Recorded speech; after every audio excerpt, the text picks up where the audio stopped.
CTV News, Vancouver Island Report.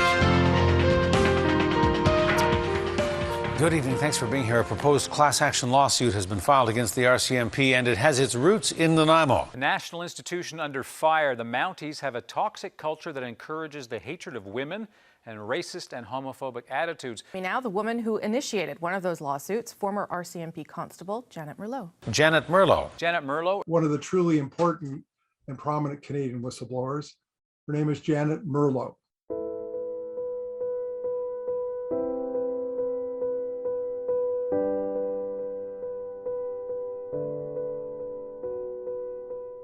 I knew when I joined the RCMP that I was joining a paramilitary organization that was male-dominated.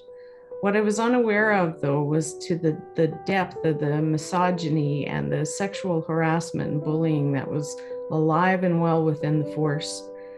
In basic training, our drill instructor, our marching instructor, would yell out, "What was the worst year in the history of the RCMP?" And we were to reply, 1974, Corporal.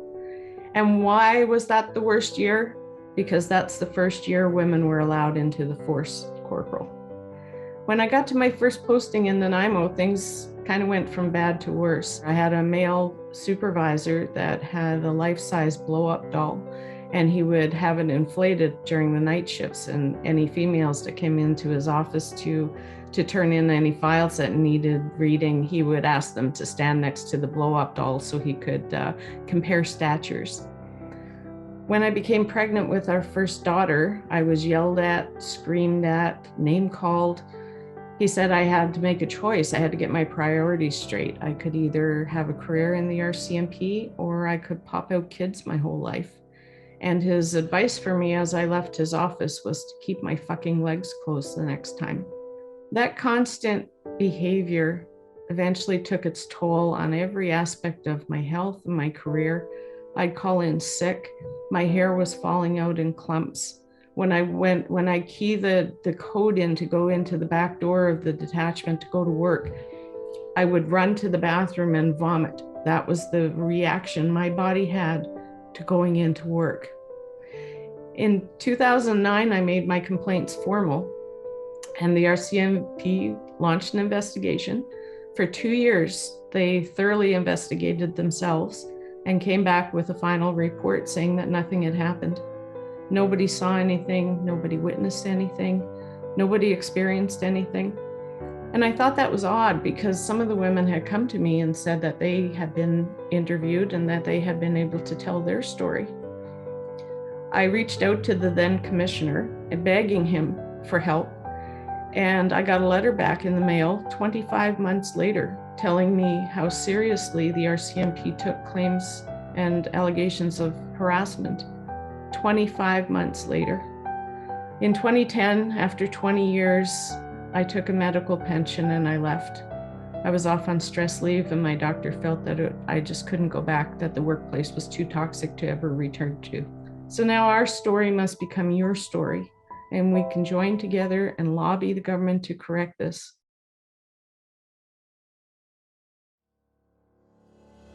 Well, last year, as a result of Olivia's help, we developed a core team, which we came up with the name for a not-for-profit group called Breaking Barriers Together Association. And that core team then, in June of this year, we went to some really amazing leadership training through ICL, and we went with a vision of what we wanted to see, and we left there with a plan. If there's one thing that really stood out to me in this program, it was the entire program. Every step of the way, I learned something new. I learned something of value.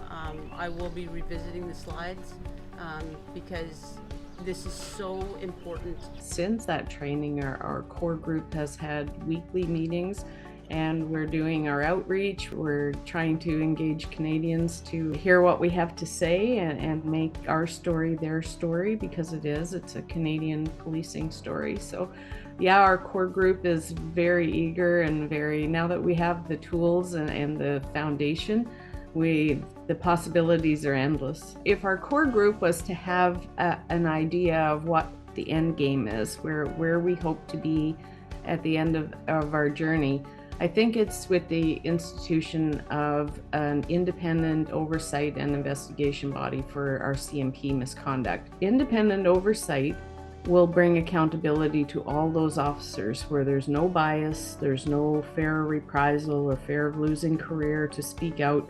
It gives them the security to speak out about the wrongdoing, and it gives somebody other than the RCMP itself the ability to change it, because they've been given the opportunity for years and they haven't.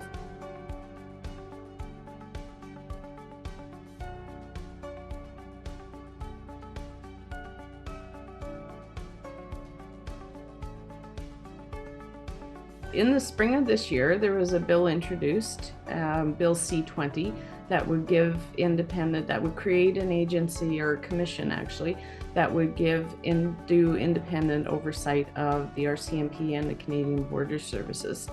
And we're just waiting to see if that bill will get second reading in Parliament. And hopefully, if we can accomplish that, then I think we're going to be well on our way to making the legislative change that the RCMP needs. I am so excited. It's the, we thought when we spoke out internally, the RCMP might respond, and that didn't happen. Our careers were done and we were outed. We thought when we won our class action lawsuit that then the government and the teary-eyed national apology from the commissioner, we thought that would be a commitment for better, and nothing substantial has changed. So this is what needs to be done. If they won't do it themselves, then the law has to direct them to do it. Well, 10, 12 years ago when this all started for me, and when we first went public with the class action, the public responded, and it wasn't very nice. And there was a lot of hate mail. There was a lot of hurtful, hateful comments about the women, including from Commissioner Paulson, who said our claims were outlandish and he couldn't help it if people's aspirations outweighed their abilities. So he basically called us failures. And here we are 10 years later, after a massive class action lawsuit and no change. And I can see more change in the last year than in the preceding 10 years. I was listening to an audiobook on my deck one day, and the guy in the book said, I was set up to fail, but I was not set up to quit.